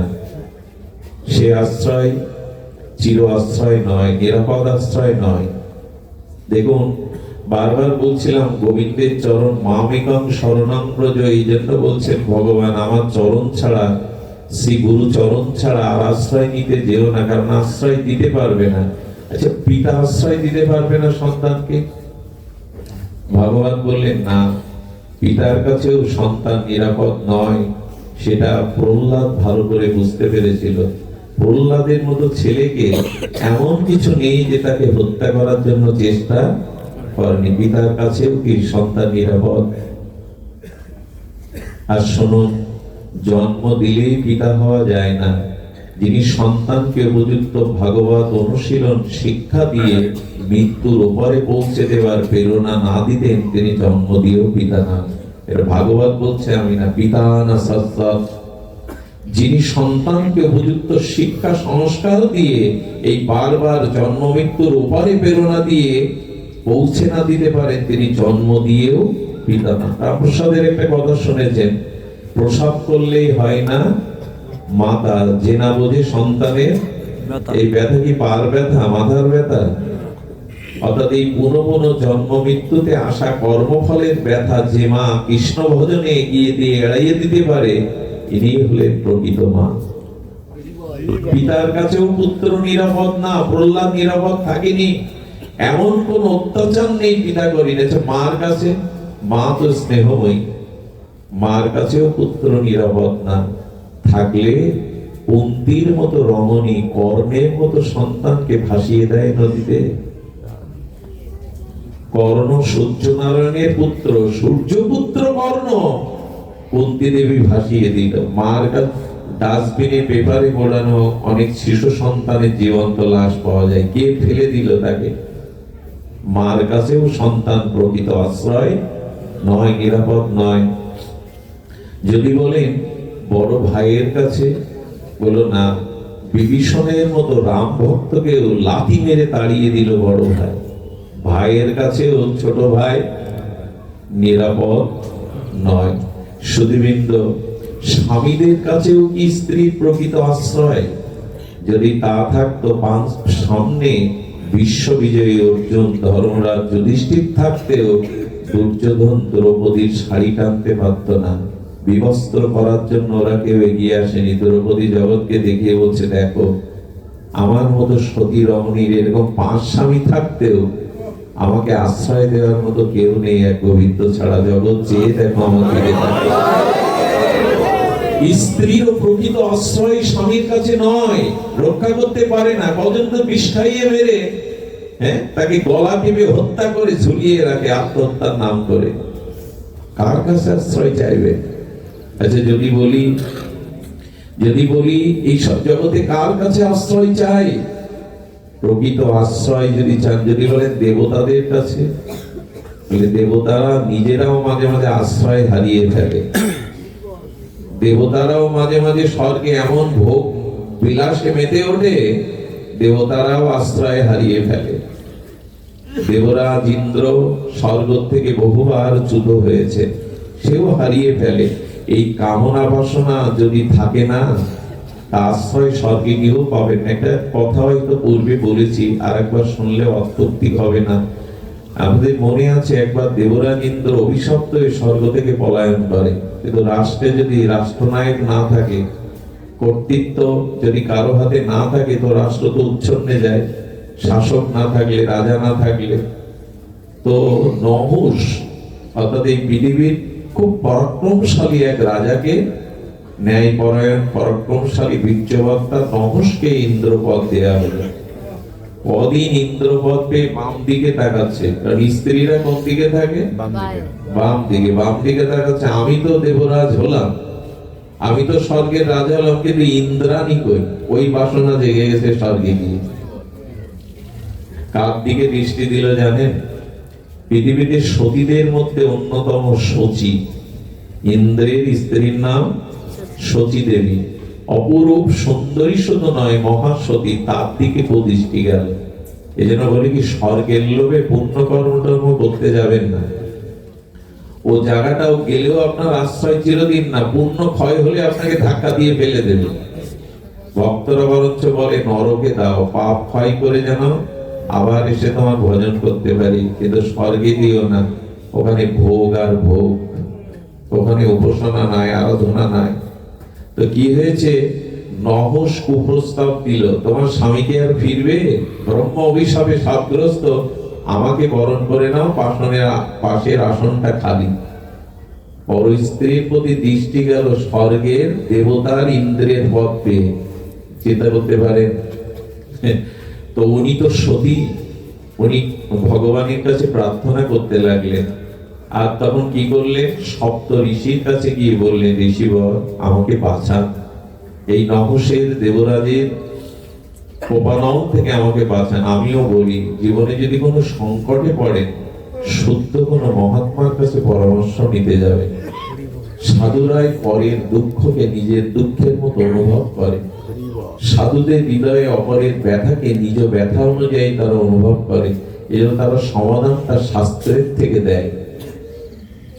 সুধীবৃন্দ, সপ্তঋষি বললেন, যা মা, ভয় নেই, তোকে একটা বুদ্ধি শিখিয়ে দিয়ে তোর কাছে পুনরায় প্রস্তাব দিলে নহুষকে বলবি, আমি তোমাকে গ্রহণ করতে পারি, যদি তুমি ওই সপ্তঋষির স্কন্ধে পালকিতে চড়ে আমাকে নিতে আসতে পারো। শচীর ভবনটা তো আলাদা, এই ভবনে আসতে হবে। কামনা বাসনা থাকলে মানুষের কি ভাব হয় দেখুন, বিষয় বিষে কি জর্জরিত হয়। আপনারা জানেন, সাপের বিষ রক্তে মিশে গেলে তখন মিষ্টি খেতে দিলেও বলবে তিতো, স্বাদ বললে যায়। নিমের পাতা খেলেও বলবে মিষ্টি। তো কামনা বাসনা ঢুকে গেলে তার রুচি স্বাদ কেমন হয় দেখুন।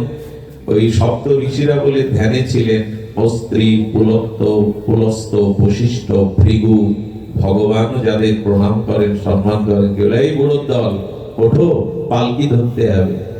কামনা ভিতরে আসলে সে মহৎকে অবজ্ঞা করতে চায়, শ্রেষ্ঠকে অবজ্ঞা করতে চায়। এই বুড়োর দল বসে বসে কি করছে, ওঠো পালকি নাও। ঋষিরা ও শেষ সীমা দেখছিল, পালকি নিয়ে ওকে যখন কাঁধে করে চলছে তখন পা বের করে বলছেন, সর্পগতিতে চলছো কেন, দ্রুত চলতে পারছো না? এ কামনা ভিতরে গিজগিজ করছে, তো ঋষিদের আদেশ দিচ্ছে, সর্পগতিতে চলছো কেন?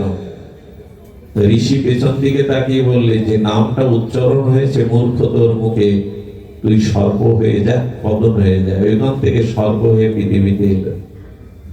তো দেবরাজ পদ পেয়েও আপনি ওই আশ্রয় টিকতে ব্রহ্ম ভুবনালোকা পুনরাবর্তিন সভার্জনা, ব্রহ্মা লোকে গেলেও আপনাকে ফিরে আসতে হবে। এরপরে ব্রহ্মার কাছেও আশ্রয় চিরদিনের নয়, কারণ ব্রহ্মারও আয়ু শেষ হয়, ব্রহ্মাও মৃত্যুবরণ করে। ব্রহ্মা বেদকে রক্ষা করতে পারেনি, অসুর দানব এসে ব্রহ্মার কাছ থেকে বেদ ছিনিয়ে নিল, তো বেদই রক্ষা করতে পারলো না ব্রহ্মা, আপনাকে কি রক্ষা করবে? আচ্ছা, বাংলাদেশে ব্রহ্মার কোন মন্দির দেখেছেন? ব্রহ্মার মন্দির দেখেছেন কে কখনো? টোটাল ভারতবর্ষে একটা মন্দির আছে, বছরে একদিন পূজা হয়। শিবের মন্দির আছে, ব্রহ্ম মন্দির না, কিন্তু ব্রহ্মা। হয়তো অনেকেই মূর্তি করেন, কিন্তু এই মন্দির নাই। এখন ব্রহ্মাও বেদ রক্ষা করতে পারলেন না, ভগবান অসুরদেরকে পরাস্ত করে বেদ ব্রহ্মার কাছে দিয়ে দিলেন, এখানেও ভগবান আশ্রয় হলেন। আর বাকি রইল ভগবান শিব। বিষ্ণুতে আর শিবে কোনো পার্থক্য নেই, পার্থক্য করলে অপরাধ হয়, দুধ আর দইয়ের মতো। কিন্তু শিব ঠাকুর এক লীলায় দেখালেন যে দেখো, আমিও মাঝে মাঝে এত সরল, আত্মভোলা। মনে আছে তো, সেই ভস্মাসুরকে বর দিয়েছিলেন যে যার মাথায় হাত দেবে সে ভস্ম হয়ে যাবে। শিব ঠাকুর বর দেওয়ার সাথে সাথে ভস্মাসুর বললেন, তাহলে প্র্যাকটিসটা তোমাকে দিয়েই হোক শিব, তুমি মাথা বাড়িয়ে দাও। শিব বলছেন, আমার পরে আমাকে ভস্ম করে। শিব পালাচ্ছে। এই দেখুন, উনিও আশ্রয় খুঁজছেন। ও করেছে কি, ওর উদ্দেশ্য এই বর শিবের কাছ থেকে নিয়ে শিবের মাথায় দিয়ে শিবকে ভস্ম করে কৈলাস আর পার্বতী আমি নিয়ে নেব। শিব দৌড়াতে দৌড়াতে, ভগবান শঙ্কর দৌড়াতে দৌড়াতে শেষে ভগবান বিষ্ণুর কাছে গিয়ে, প্রভু দেখুন, প্রভু সামনে এসে ভস্মাসুরকে বলছেন, আচ্ছা উনি আত্মভোলা, কখন কি বলেন আপনি সেটা সত্য মনে করেছেন? আরে আপনি তো একটু পরীক্ষা করে ছুটবেন, এত কষ্ট পেয়ে কেন ছুটছেন? নিজের মাথায় হলো, আমি আমার মাথায় হাত দিয়ে আর ভ্যানিশ হয়ে যায়। বলে না না, এক হাত উপরে হাত দিয়ে দেখুন তাপ লাগছে কিনা, কারণ অভিশাপের তো একটা তাপ আছে। মাথা কি হিটার যে এক হাত উপরে তাপ লাগবে? ভগবান তার কৌশল বাক্যের দ্বারা যখন বললে না, গরম তো লাগে না, আর আমিও তো ছুটছি, এত দেখি না একটু, যে হাত দিলেন ও ভস্ম হয়ে গেল। শিব ঠাকুরকে বলছেন ভগবান, যাকে তাকে যাতা বর দিতে যাবেন না। এখন আশ্রয় কোনটি আমাদের? একমাত্র ভগবানের চরণেই আমাদের আশ্রয় নিতে হবে। ভগবান চরণে যদি আমরা আশ্রয় নিতে পারি, তবে আমাদের কিছুটা আজ বেশি সময় নেওয়ার অধিকার নেই, নেবেও না। শুধু এইটুকু বলি, এই আশ্রয়টা ঠিক করুন। আশ্রয়টা একটু, আমি বারবার বলি কি, আচ্ছা কুবেরের ধন, রাজার ধন বসে গেলে থাকবে? একটা প্রবাদে কথা আছে না বাবা, মা আছে কিনা? কুবেরের ধন বসে বসে গেলে থাকবে কি? একটা চিন্তা করুন তো, এই জন্মে সুস্থ শরীর পেয়েছেন, স্বামী পেয়েছেন, বা স্ত্রী পেয়েছেন, ঘর পেয়েছেন, সমাজে একটু সম্মানও পেয়েছেন। এগুলো কেন পেয়েছেন জানেন? এখনো কিছুটা ভালো আছি কেন জানেন? অনন্ত জন্মের কিছু পূর্ণ আমার জীবনে আছে। আর যেগুলো রোগ শোক জরা ব্যাধি দুঃখ পাচ্ছি, সেগুলো পাবেন ফল।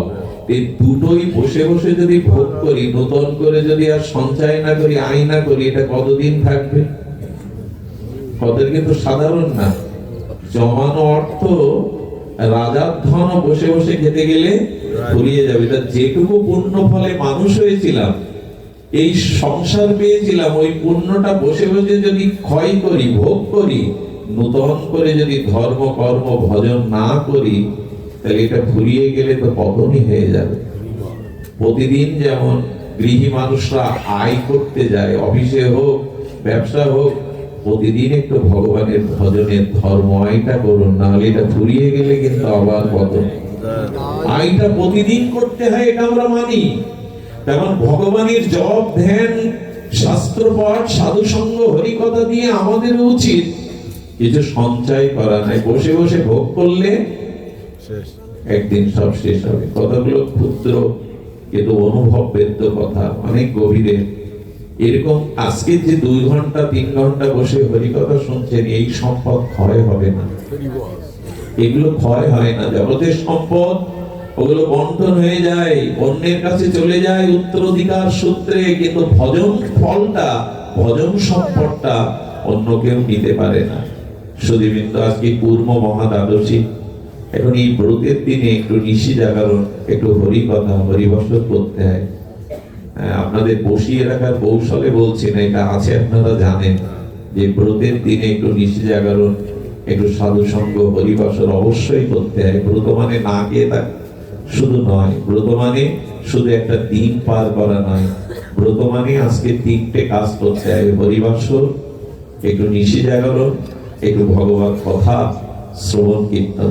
তো আসুন আমরা এই ভগবত চরণে যে আশ্রয়, এই আশ্রয়টি আমরা মনে প্রাণে গ্রহণ করি যে ভগবানের চরণ আশ্রয় হবে। কিন্তু কে দেবে আশ্রয়? কে আমাকে ফিরাবে এই পথ থেকে? এই পথ থেকে ফেরানোর জন্য বলি, দেখুন, আশ্রয় তিনিই দেবেন। সাধুগুরু বৈষ্ণব কৃপা করে আশ্রয় করে দেবেন। গোবিন্দের মাথায় ময়ূর পুচ্ছ কেন জানেন?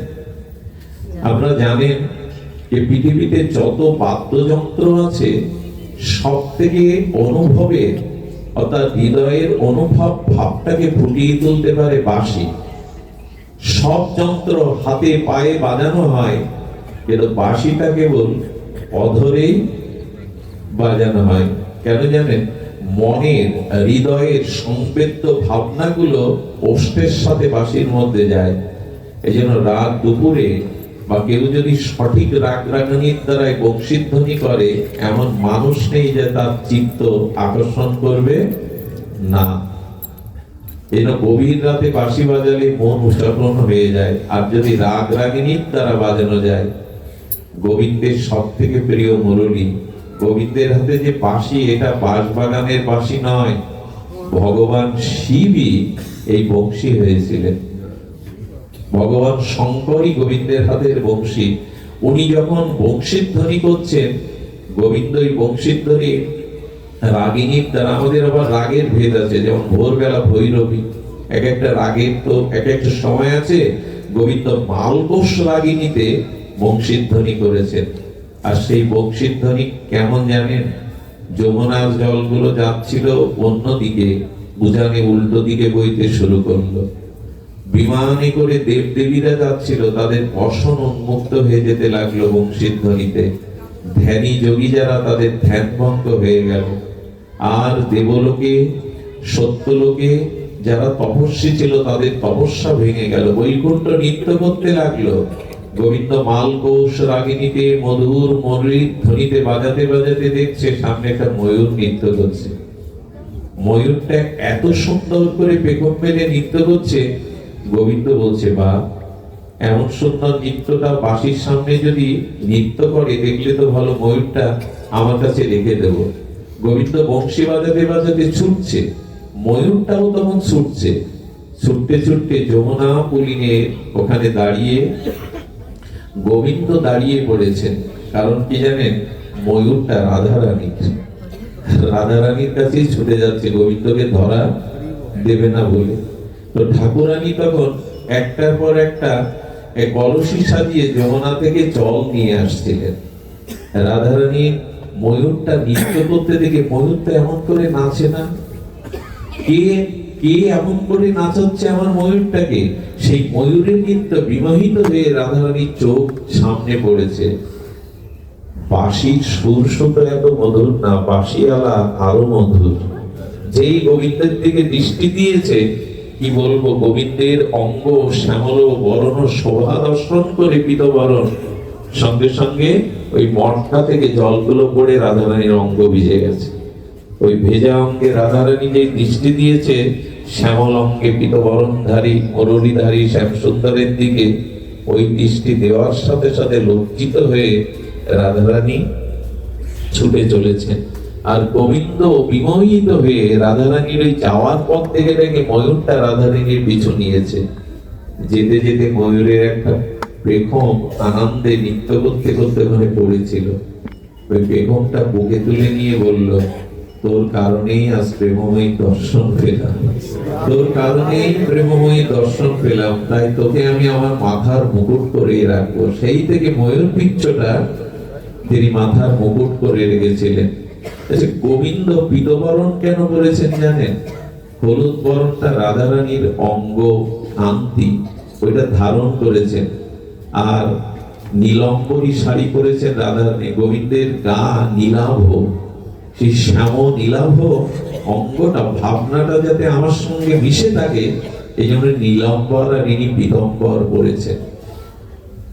তো এই যে শ্রী গোবিন্দ চরণে আশ্রয় কে দিয়ে দেবে, ছোট্ট একটা সাধুর ঘটনা বলে আজকের পাঠ বিশ্রাম। অপূর্ব এই ঘটনাটা আমাকে খুব হৃদয়ে নাড়া দেয়, এমন সাধুর কৃপা কবে হবে। আমাদের মনে পড়ে শ্রীধাম বৃন্দাবনে গিরিরাজ গোবর্ধন পরিক্রমা মার্গে যারা যান, ওখানে শ্রীনাথজির মন্দির আছে। বৃন্দাবনে যে কটি বিগ্রহ সাক্ষাৎ প্রকট হয়েছিল তাদের মধ্যে সুপ্রাচীন এই শ্রীনাথজির বিগ্রহ। একটু ধ্যান দিয়ে শোনো, এই শ্রীনাথজি সাক্ষাৎ প্রকট ভগবান। এই শ্রীনাথজি মন্দিরে সেবা করতেন এক সময় কৃষ্ণদাস। এই কৃষ্ণদাস কেমন সেবা করতে জানেন? সেবাটি আমরা জানি পরিপাটি সেবা। প্রতিদিন 56 ব্যঞ্জন দিতেন। কয় ব্যঞ্জন? 56 ব্যঞ্জন। নিত্য শৃঙ্গার করতেন। আর এই অর্থ সাধু হয়েও কোথায় পেতেন জানেন? ভগবানকে বলেছিল, তুমি বিশ্বেশ্বর, তুমি আনন্দময়, তুমি পরম, তোমাকে সাজাতে, তোমাকে ভোগ দিতে সর্বোত্তম দিতে চাই। তাই ভগবানের ইচ্ছায় ভগবানকে শয়ন দিলে মন্দিরে যখন জাগরণ করতো ভোরবেলা, ভগবান নিজের চরণের কাছে 6টা স্বর্ণ মুদ্রা রাখতেন প্রতিদিন। আর ওই 6টা স্বর্ণ মুদ্রা নিয়ে উনি দিল্লিতে, বৃন্দাবন তখন গভীর অরণ্য, দিল্লিতে আর আগ্রাতে তখন বড় বাজার ছিল, ওইখান থেকে বেলগাড়ি, ঘোড়ার গাড়ি, গরুর গাড়ি ভর্তি করে 56 ভোগ প্রতিদিন দিতেন। নব নব বস্ত্র, নব নব প্রসাধনী আনতেন। আমরাও তো বাজার করি ভগবানের জন্য প্রসাধনী, ভগবানের জন্য মূল্যবান কোন শীতের পোশাক, এগুলো কিনি তো। এখন ভালোবাসা কেন জন্মায় পুত্র কন্যার প্রতি? আমি তাদের জন্য কিছু করি, তাদের সুখের জন্য, সেবার জন্য কিছু নিয়ে যায়, তারাও আমাকে স্নেহ মমতা দেয়, এইভাবেই তো ভালোবাসা তৈরি হয়। তেমনি ভগবানকে দিতে দিতে, সেবা করতে করতে, সাজাতে সাজাতে, ও তার কথা মনে করতে করতেই তো তার প্রতি প্রীতি আসবে, আকর্ষণ আসবে। এখন আমার কি মনে পড়ে বাজারে গেলে আজকে কিছু নিয়ে যায় গোপালের জন্য, এই শীতে এই পোশাকটা তাকে মানাবে ভালো। কৃষ্ণদাস ওই করতেন। আগ্রা কোথায়? বৃন্দাবন থেকে আগ্রা। আর যেতেন তিনি দিল্লিতে।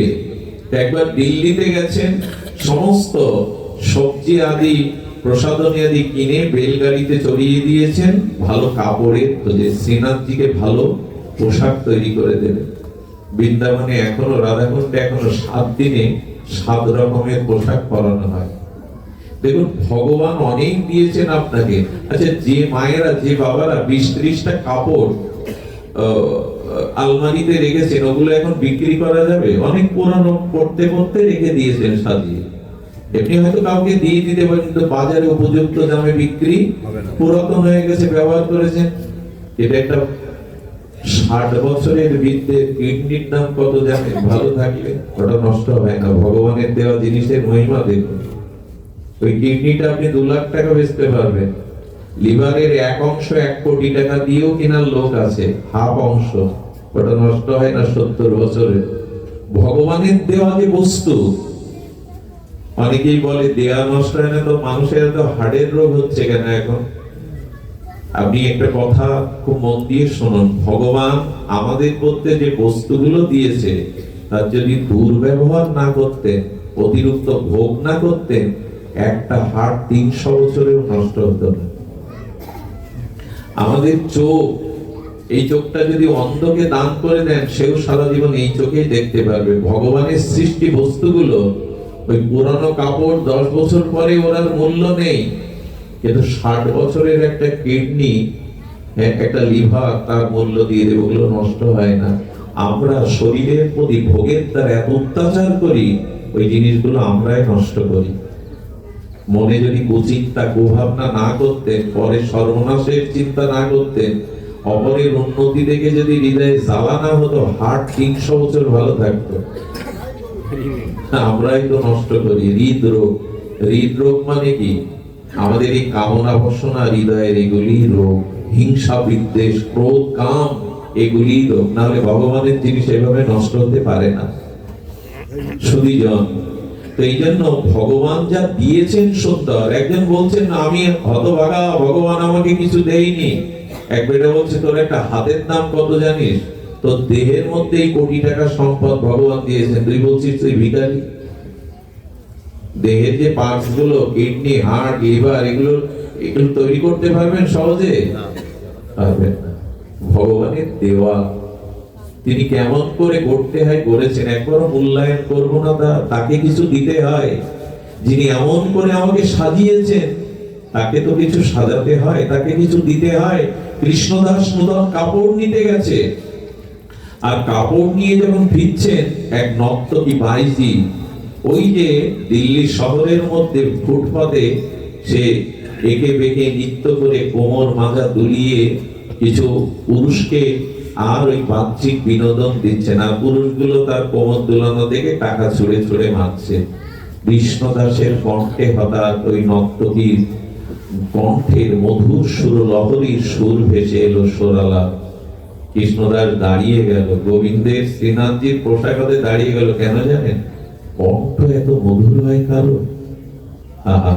কণ্ঠ এত মধুর হয়। ও কি করেছে জানেন? ওই কণ্ঠ শুনেই ওই যে ভিড়ের মধ্যে মানুষ দাঁড়িয়ে দেখছে, ওর মধ্যে দাঁড়িয়ে গেছে। যে কৃষ্ণদাস বাবাজির মতো মহাত্মা, বৃন্দাবনে প্রসিদ্ধ, উনি যদি দাঁড়ান, বিষয় লোক কি বলবে? আমরাও যেমন কিছু লোক বলছে, বাহ, বাবাও এই লাইনে, বাবা আপনিও শেষ পর্যন্ত এই লাইনে এলেন। কারো কথা কানে যাচ্ছে না। কত লোক অপমান করছে, ও দাঁড়িয়েছে কেন জানে? ওই কণ্ঠটা শুনে মনে করেছে, এত মধুর কণ্ঠ যদি আমি শ্রীনাথজিকে শোনাতে পারতাম। ভক্তি কাকে বলে জানেন?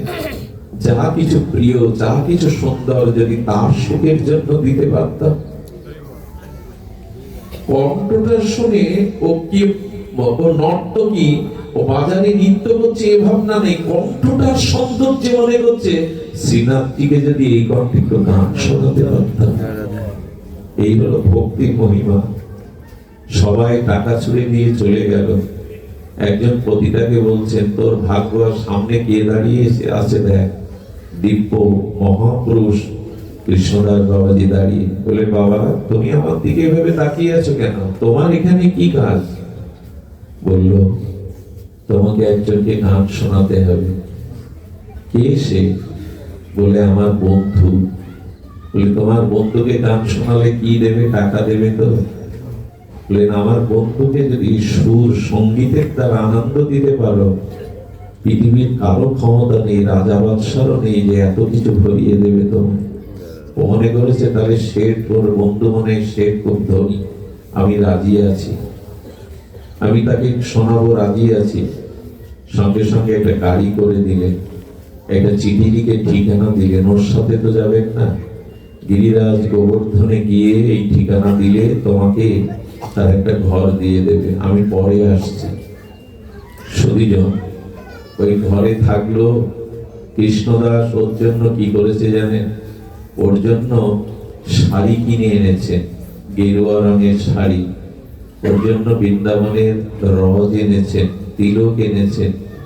এনে বলছেন, আজ থেকে তুমি এই শ্রীনাথজির প্রসাদী শাড়ি পরবে, আজ থেকে দাদার সঙ্গে তিলক নেবে, আর এই দিন এখানে যে কটা দিন তুমি আজ থাকবে তোমাকে প্রসাদ পেতে হবে শ্রীনাথজি।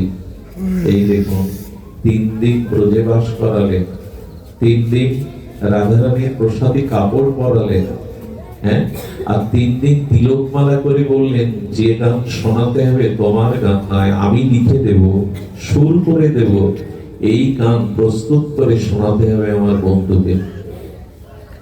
দেখুন শুদ্ধ ভক্তের সান্নিধ্যে সাধু সঙ্গে যদি যান, 3 দিন ব্রজবাস করালেন, 3 দিন প্রসাদ পাওয়ালেন, 3 দিন তিলক করে দিলেন, তার মনে সত্যতা আসতে আর দেরি হয়?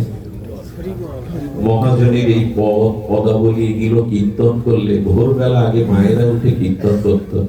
একবার 6 মাসের বাচ্চাকে আমাদের পদাবলী শোনাচ্ছেন এক ঠাকুর। আমি প্রশ্ন করেছিলাম, ওকে শোনাচ্ছ কেন? বলো, কানের মধ্যে দিয়ে ভগবানের এই সঙ্গীতটা যদি যায়, ওর চিত্ত ভগবানের জন্য ব্যাকুল হবে, এই শব্দগুলো সুরগুলোই ওর মঙ্গল করবে। এই জন্য সাধু কি করেন, সাধু তার মতো করে গড়ে নেন তার কৃপায়। আর শ্রীনাথজিকে বলছে ক্ষমা করে দাও, ও তো মানুষ, ও তো তোমার সন্তান, ওর সমস্ত চিত্তের দুর্বাসনা তুমি মুছে দাও, ওকে কৃপা করো, ও তোমাকে সঙ্গীত শোনাতে এসছে। 3 দিন বাদে পায়ে নূপুর আলতা দিয়ে তাকে সুন্দর গোপী বেশে সাজিয়ে বললেন, আপনার সেই বন্ধু কোথায়, শেঠ কোথায়, যাকে আমি শোনাবো?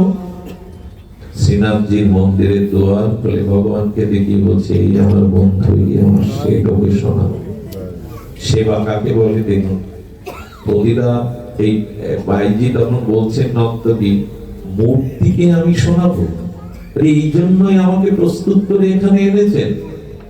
ভালো করে তাকিয়ে দেখো, ও মূর্তি না, সাধুর কৃপা হয়েছে তো, ব্রজে বাস হয়েছে তো, আরেকবার তাকিয়ে দেখো, সে মূর্তি না। ভগবানের কাছে প্রার্থনা করে দেখবেন, ওকে এনেছি, বনের ফুলও তো তোমার চরণে আসে, ওকে গ্রহণ করো তো। কোন শুদ্ধ ভক্ত যদি ভগবানের কাছে আপনার জন্য চোখের জলে প্রার্থনা করে, ভগবান সেই দিন আপনাকে গ্রহণ করবে। কোন শুদ্ধ ভক্তের প্রার্থনা ভগবান ফিরিয়ে দেন না, বলে ওকে তুমি গ্রহণ করো। যখন সেই সুরের দ্বারা ও নৃত্য করে গীত শোনাচ্ছে, তখন বারবার এই নর্তকী শ্রীনাথজির মুখবদনে তাকিয়ে বললেন, সারা জীবন তো অন্যকে শুনিয়েছি, তুমি শুনছো তো? একবার একটু জানাও না যে তুমি আমার সঙ্গীত শুনছো?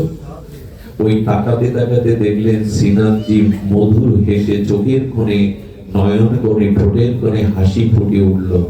যেই না তার চিৎ স্বরূপে বিজুলি চমকির মতো সচ্চিদানন্দ রূপ দেখলেন, সঙ্গে সঙ্গে চৌকাটে মাথা রাখলেন, রেখে বললেন, ভগবান, আমার মতো নর্তকীর সঙ্গীত তুমি শুনেছ, তুমি তোমার স্বরূপে আমাকে দর্শন দিয়েছ।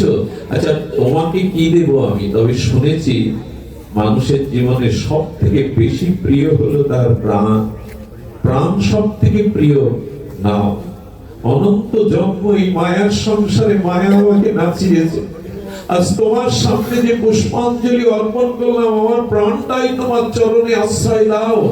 এই বলতে বলতে চৌকাটে মাথা রেখে নর্তকী দেহ ত্যাগ করলেন।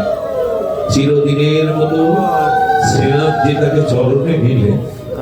মাত্র 3টে দিন এই সাধু কৃপায়, কৃষ্ণদাসের কৃপায় ভগবান পেয়ে গেল।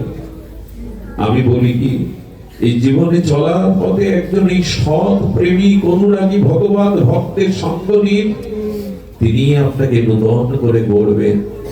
এই ভাগবতী শুদ্ধ ভাগবত চরণ আশ্রয়ের মধ্যেই তিনি আপনাকে নূতন করে গড়বেন। তাই ভগবান পায় আর না পায়, যেন শুদ্ধ অনুরাগী ভক্ত সঙ্গ পায়। বারবার পিছিয়েছি, বারবার স্খলিত হয়েছি, কবি শুদ্ধ ভক্ত কৃপা করবে। লক্ষ্য হীরা যেদিন হরিদাস ঠাকুরের বেনাপোল পাঠ বাড়িতে তার চরিত্র হননে গিয়েছিল, 3য় দিন লক্ষ্য হীরা যেদিন বসে আছে, সেই দিন নাম প্রভুর কাছে হরিদাস প্রার্থনা করেছিল, প্রভু ওই এসে আজ 3টে দিন, আমি যদি সামান্য তোমার নাম স্মরণ করে থাকি, তুমি ওকে কৃপা করে শুদ্ধ করে দাও, ওর চিত্ত নির্মল করে দাও। ভোর বেলায় হরিদাস ঠাকুরের সেই সৌম্য দর্শন আর তার মধুর হরিনামে এই পতিতা পর্যন্ত সর্বস্ব লুটিয়ে পড়েছিল। বাবা অনেক নেচেছি গিয়েছি, কিন্তু হরিনামে যে এত আনন্দ, তোমার শ্রীঅঙ্গের বাতাসে যে চিত্ত এত নির্মল হয়, এটা তোমার কাছে না এলে যান চরণে পড়ে বললেন আমাকে আশ্রয় দিন। লক্ষ্মীরাকে বলেছিল, মা তুই আসিসনি, কৃষ্ণই তোকে পাঠিয়েছে, আমার এই আশ্রম কে দেখবে, কে রক্ষা করবে, তাই কৃষ্ণই কৃপা করে তোকে আমার কাছে পাঠিয়েছে। এইখানে বসেই তুলসী পাতা চন্দন চর্চিত করে পরম মহত্তি হয়ে গেল। লক্ষ্য হীরার মতো জগাই মাদাইকে দেখুন, পরের ঘরে আগুন লাগিয়েছে, পর স্ত্রীর প্রতি দৃষ্টি দিয়েছে, হেন পাপ নেই, মদিরা পান করে অত্যাচার করে, সাধুদের ঘর ভাঙে, মৃদঙ্গ ভেঙে দেয়। সেই জগাই মাদাইকে নিতাই চাঁদ রুধির ঝরিয়ে কৃপা করে বললেন, ওরে জগাই মাদাই শোন, একদিন তোদেরকে দেখলে মানুষ গঙ্গা স্নান করে ঘরে ঢুকতো পবিত্র হবে বলে, আমি তোদের এই গৌর প্রেম হরিনাম প্রেম দান করছি। এই প্রেম এই নাম তোরা আশ্রয় কর, একদিন তোদের দেখলে আর কারো গঙ্গা স্নান করা লাগবে না, তোদের দেখলে এই জীব পবিত্র হবে। তোরা হরিনামকে আশ্রয় কর। এই তো মাত্র 550 বছর আগে এই নদিয়া নবদ্বীপেই জগাই মাদাইকেও বিনা অস্ত্রে, এবার অস্ত্র ধরেননি নিতাই চাঁদ মহাপ্রভু, এবার প্রেম দিয়ে নাম দিয়ে তাদেরকে শোধন করলেন, পরম পরম সাধু করলেন। এই মাদাই কি করতো জানেন? নিত্যানন্দের কলসি ভেঙে যে রক্ত ঝরায়, সেই মাদাই আজকে সরোদনী গঙ্গায় ঘাট করেছিলেন, এখনো মাদায়ের ঘাট নামটা আছে। ওই ঘাটে বসে লক্ষ্য হরিনাম করতেন, আর যত মানুষ আসতেন চরণ ধরে ক্ষমা করতেন, পূর্বে যদি কোনো অপরাধ করি ক্ষমা করে দিও। এই দন্য মহাপ্রভুই শিখিয়েছেন এই প্রেম। জগাই মাদাইকে কংসকে যেমন বধ করেছিলেন, রাবণকে কুম্ভকর্ণকে এবে অস্ত্র না ধরিলা, প্রাণে কারো না মারিলা, চিত্ত শুদ্ধি করিল সবারে। মহাপ্রভু অতি করুণা এনে নিতাই চাঁদ অতি করুণার আর্দ্র হয়ে আমাদের অসুরত্বকে নাশ করে প্রেম দিলেন। সেই নিতাই চৈতন্যের নাম ভাগবত ধর্ম গ্রহণ করে আমরাও যেন প্রেম প্রাপ্তির পথে এগিয়ে যেতে পারি। তিনি ছাড়া তো আমাদের কেউ নেই। আমি আবারও আমার বিলম্বের কারণে আপনাদের চরণে ক্ষমা প্রার্থনা করে আজকের মতো সবার সমঙ্গল মাঙ্গলিক ভক্তি প্রার্থনা করে এখানে হরিকথা